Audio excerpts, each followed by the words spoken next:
안녕하세요. 일스티비의 1입니다. 오늘 하루 다들 잘 보내셨나요? 어, 읽을거리에서 일스티비로 채널명이 바뀌었죠. 앞으로 읽을거리는 일스티비 안에 정말 읽을거리들을 읽어드리는 그런 컨텐츠로서 진행을 할 예정이고, 일스티비 안에는 다양한 컨텐츠들, 좀 재밌기도 하고 실없기도 하고 뭔가 그런 것들을 진행을 하기 위해서 채널명을 좀 바꿨습니다. 그리고 오늘은 제가 너무 기분 좋은 댓글을 한 가지 읽었어요. 불면증이 있으신 분이신데, 제 영상을 6개를 이렇게 반복으로 해놓고 잠에 드신다고 하시더라고요. 그러면서 이제 업로드를 왜 이렇게 안 해주시냐고 댓글을 해주셨는데, 너무 죄송하면서도 저한테는 엄청 도전을 좀 이렇게 불러일으키기도 하고 굉장히 감동적인 댓글이었습니다. 제가 누군가한테 힘이 되어줄 수 있고, 그리고 제가 누군가를 재울 수 있고, 음, 누군가에게 어떤 그러니까 영향을 미칠 수 있다라는 게 굉장히 큰 일 같아요. 새삼 느꼈습니다. 댓글 남겨주신 분 너무나도 감사드리고요. 앞으로 정말 빼먹지 않고 업로드 열심히 하도록 하겠습니다. 어, 여러분들은 오늘 한 주를 어떻게 보내셨나요? 저는 저를 좀 더 되돌아보고 제가 이번 연도에 되고 싶은 사람, 이루고 싶은 사람의 모습, 이런 것들을 좀 되새겨보는 한 주를 보낸 것 같은데요. 그래서 오늘 제가 읽어드릴 책도 홍세화 님이 쓰신 에세이입니다. 생각의 좌표. 그 책 표지에 보면은 돈이 지배하는 세상에서 생각의 주인으로 사는 법이라고 쓰여 있어요. 표지에서도 약간 느낄 수 있는 분위기가 뭔가 이 책 안에서 이 책을 통해서 내가 조금 더 나를 주체 삼고 내 인생을 살아갈 수 있는 사람으로 조금 더 이렇게 뭐라고 해야 될까요? 음, 어쨌든 그렇게 될 수 있지 않을까라는 기대심을 가지고 여러분들에게 한번 같이 저도 읽고 여러분들에게도 읽어드리고 싶어서 이 책을 가져왔고요. 1월이니까 또 이런 책들이 어울리지 않을까 해서 가져왔습니다. 그럼 바로 본론부터 읽어드리도록 하겠습니다. 첫 번째, 내 생각은? 내 생각은 어떻게 내 것이 되었을까? 사람이 생각하는 동물임을 모르는 이는 없다.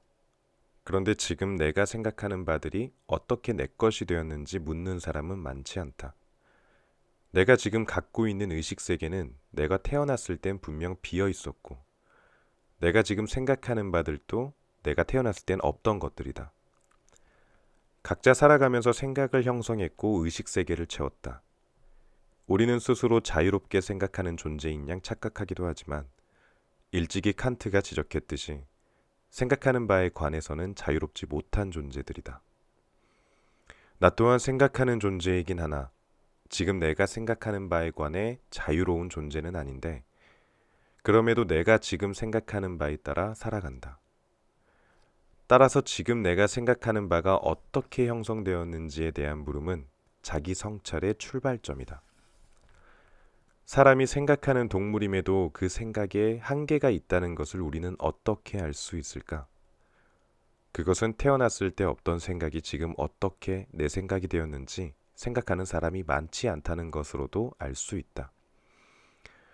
더욱이 스피노자가 강조했듯 사람은 이미 형성한 의식을 고집하는 경향이 있다. 나 또한 지금 갖고 있는 생각을 고집하고 쉽게 버리지 않는다. 그렇기 때문에 우린 더욱 물어야 한다. 내가 지금 갖고 있는 생각이 어떻게 내 것이 되었나? 라고. 사람은 이성을 가진 동물이다.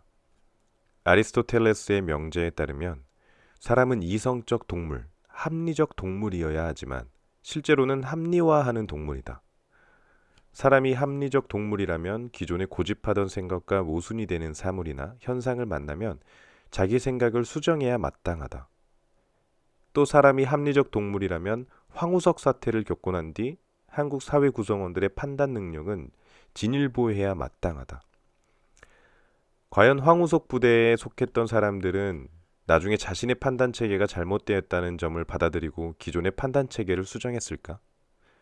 그럴 가능성은 거의 없다. 기존 생각을 수정하려면 자신의 끊임없이 부정하는 용기가 필요한데 대부분은 기존의 생각을 고집하는 용기만 갖고 있다. 머리가 나쁜 탓이 아니다. 오히려 머리가 좋은 사람일수록 그 좋은 머리를 기존의 생각을 수정하기보다 기존의 생각을 계속 고집하기 위한 합리화의 도구로 쓴다. 사람이 좀처럼 변하지 않는 것은 이 때문이다. 지금 생각하는 바를 지속적으로 합리화하면서 고집하기 때문에 사람 살아가는 모습이 변하지 않는 것이다. 그렇다면 스스로 이런 물음을 던져야 하는 것은 아닐까? 지금 내가 가진 생각을 나 역시 앞으로도 계속 고집할 텐데 대체 바뀔 가능성이 없는 나의 생각은 어떻게 내 것이 되었을까라고. 18세기 프랑스의 교육 철학자 콩도르세는 사람을 생각하는 사람과 믿는 사람으로 나누었다. 이는 다시 말해 근대적 인간과 중세적 인간으로 나눈 것인데 이를 다시 내 식대로 적용해보면 내 생각은 어떻게 내 것이 되었나를 물을 줄 아는 사람과 그렇지 않은 사람으로 나눌 수 있다. 왜냐하면 내 생각은 어떻게 내 것이 되었나라고 물을 때 자기 생각을 바꿀 가능성이 그나마 열리지만 그렇지 않을 때에는 자기 생각을 바꿀 가능성이 없는 지금 갖고 있는 생각을 믿는 사람으로 남기 때문이다. 다소 비유가 거칠긴 하지만 우리 삶을 자동차와 견준다면 우리 삶은 자동차와 달리 후진 기능도 없고 정지 기능도 없다. 뒤로 돌아가지 못하고 멈추지도 못한 채 그저 앞으로만 내달리는 게 우리 삶이다. 나에게 허용된 것이 핸들뿐이라는 얘기인데 내가 지금 갖고 있는 생각을 고집한다는 것은 핸들을 고정시키고 있다는 뜻이 된다. 그런데 만약 그 핸들마저 나의 자유의지에 의해 고정된 게 아니라 누군가에 의해 고정된 것이라면 매트릭스가 영화 속 이야기만은 아닌 듯 싶다. 이렇게 해서 내 생각은 어떻게 내 것이 되었을까? 라는 첫 번째를 다 읽어드렸습니다. 이 글을 읽고 나니까 한 가지 떠올랐던 게 하상욱 시인, 그 하상욱님의 그 강연에서 하셨던 말 중에 실질적으로 자기가 뭔가를 도전했을 때 현실의 벽에 부딪혀서 포기한 적은 없대요. 항상 충고의 벽에 부딪혀서 포기를 했다라고 하시더라고요.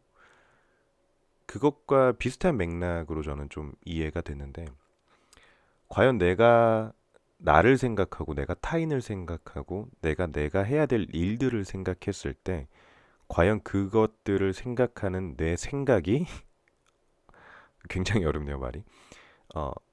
그런 생각들을 하고 있는 내 생각이 과연 어디로부터 온 것인지에 대해서 생각을 해봐야 될 것 같아요. 그게 만약에 내가 생각한 것이 오로지 내 안에서 생각해낸 것이 아니고 타인으로부터 받은 영향이라면 우리는 그것들을 조금 배제할 필요는 있을 것 같습니다. 우리 안에 그리고 또 제 안에 여러분들 안에 굉장히 많은 가능성도 있을 거고 굉장히 많은 능력들 이런 것들이 있을 텐데 우리는 정말 이상하게도 타인의 눈을 굉장히 많이 의식하기도 하고요. 그런 거에 의해서 우리의 생각들이 정리가 되고 우리의 계획들이 수정이 되어지는 경험들을 많이 하고 있는 것 같아요. 특히나 저는 귀도 굉장히 얇고 누군가가 좀 아닌 것 같다라고 이야기하면 그거에 굉장히 휘둘리는 타입이기는 하거든요. 근데 2019년도부터 그리고 이 책을 읽으면서부터는 절대 그러지 않으려고요. 오로지 내가 생각하는 걸로만 집중을 하고 타인의 충고, 타인의 경고, 타인의 어떤 의견 이런 것들은 오로지 그냥 하나의 조언 그리고 하나의 그냥 피드백으로만 남겨둔 채 검토할 뿐 제 생각과 바꾸지는 않겠습니다.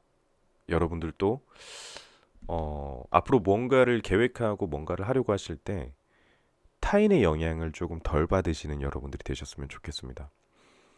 저도 유튜브를 처음 시작하려고 했을 때 물론 지금 막 유튜브가 엄청 잘 되고 제가 잘 나가고 뭐 구독자가 많은 건 아니지만 유튜브를 처음 시작하려고 했을 때 안 된다라고 하는 사람들도 굉장히 많았고 격려해주고 어, 해보라고 하는 사람들도 굉장히 많았어요. 근데 하지 말라고 하는 사람들의 그런 심리를 곰곰이 생각해 보면 음, 배 아파서인 것 같아요. 좀 재수 없기는 하지만 제가 가진 능력 그리고 여러분들이 가진 능력을 배 아파하는 사람들이 보통은 그거를 말리는 것 같아요. 그렇기 때문에 저도 그렇고 여러분들도 그렇고 앞으로 어, 내가 하고 싶은 거나 내가 되고 싶은 거 그리고 해야 할 것들을 생각할 때 타인의 영향, 타인의 눈을 의식하지 않았으면 좋겠습니다. 그런 점에서 내 생각은 과연 어떻게 내 것이 되었을까? 이런 거에 대한 질문도 꼭 한 번쯤은 던져보고 하루하루를 살아갔으면 좋겠습니다. 이게 책이 무거우니까 저도 엄청 무거워지고 진지해지고 막 그러네요. 제가 원래 진지한 사람이 아닌데. 그래서 일스티비로 바꿨습니다. 읽을 거리만 하면 너무 진지해서 제가 오그라들어서 재밌는 것도 하고 웃긴 것도 하려고. 어쨌든 오늘 읽어드린 책은 홍세화님의 에세이 생각의 좌표라는 책이고요. 이 책이 나온 지는 꽤 되긴 했는데 한 번쯤은 읽어보셔도 굉장히 좋을 것 같습니다. 추천드립니다. 오늘은 여기까지 책 읽어드리고요. 앞으로 일스티비 안에 굉장히 많은 컨텐츠들 진짜 재밌는 것들도 웃긴 것들도 많이 올려보려고 정말 노력할 거니까 앞으로 업로드도 정말 많이 신경 쓰고요. 아직은 너무 미흡하고 부족한 점이 너무 많아요. 그런 점들 있으면 댓글로 남겨주셔도 좋습니다. 어, 이런 점은 조금 불편하다라거나 아니면 이런 점은 조금 불쾌하다라거나 이런 점은 조금 부족한 것 같다라는 것들이 있으면 댓글 남겨주셔도 정말 좋습니다. 조금씩 더 성장해 나가는 그런 일스티비의 일이 되도록 하겠습니다. 구독해 주신 분들 너무나도 감사드리고요. 아직 구독 버튼을 누르지 않으신 분들은 구독과 좋아요 부탁드리겠습니다. 오늘은 여기까지. 해보고 싶었던 게 하나 있는데 조금 오그라들 수도 있지만 여러분 잘 자요.